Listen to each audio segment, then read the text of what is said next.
Welcome to the Daily Business and Finance Show. Elon Musk's involvement in a pivotal call between Trump and Ukraine's President Zelensky makes waves as his net worth soars past $300 billion following Trump's election victory. The political shift sends ripples through IT hardware and networking stocks, while Russia considers a colossal oil merger involving Rosneft, Gazprom, and Lukoil. Meanwhile, the Federal Reserve hints at maintaining interest rates if economic strength persists.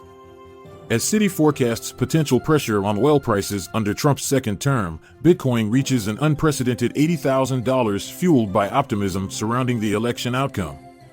Crypto-linked stocks also see renewed interest amid these developments. Stay tuned after this short ad break to dive deeper into these stories.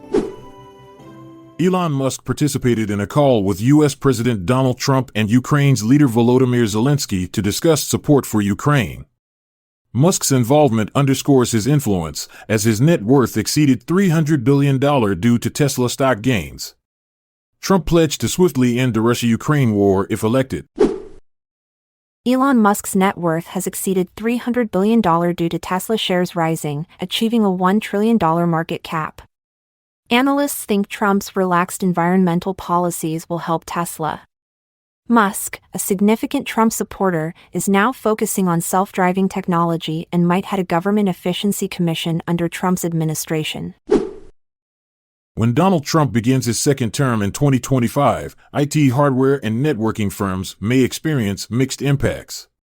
Potential tariffs could negatively affect companies with Chinese ties, while lower corporate taxes and reduced regulations might benefit others like CDW, Motorola Solutions, Ciena, and Arista Networks.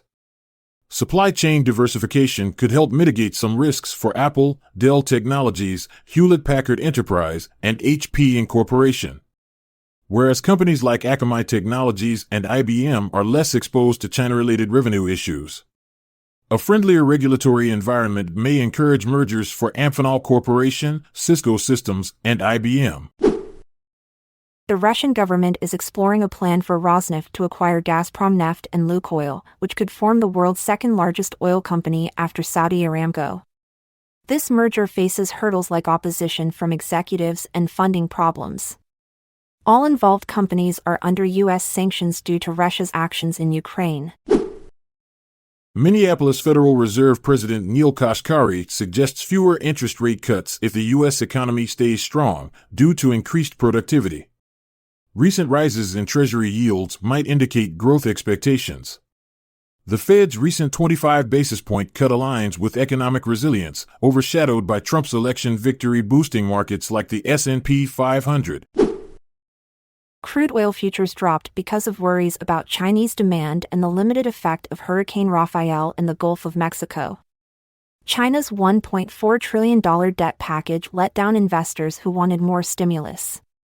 U.S. oil producers cut back on output, but storm risks decreased. December crude ended at $70.38 per barrel, a decline of 2.7%. Bitcoin has exceeded $80,000 for the first time, fueled by President-elect Donald Trump's pro-crypto stance and expected regulatory easing. The cryptocurrency increased by 4.7% to a record high due to anticipated supportive legislation. Bitcoin exchange-traded funds have experienced significant inflows, with $25.5 billion added this year. Donald Trump's presidential win is boosting the crypto sector. Wall Street is optimistic about related stocks due to a friendlier regulatory environment. Trump plans to make the U.S. a crypto superpower, potentially easing regulations and benefiting companies like Coinbase and Galaxy Digital. Bitcoin hit new highs post-election. Thank you for tuning into the Daily Business and Finance Show. Stay informed, stay ahead. Join us next time for more insights and updates. Goodbye. I'm Montgomery Jones. And I'm Amalia Dupre.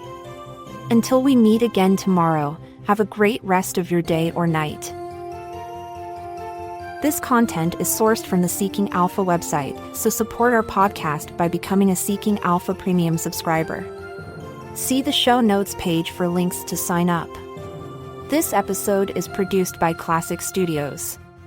This podcast provides information only and should not be construed as financial or business advice. Check out our other podcasts in our network at classicstudios.com.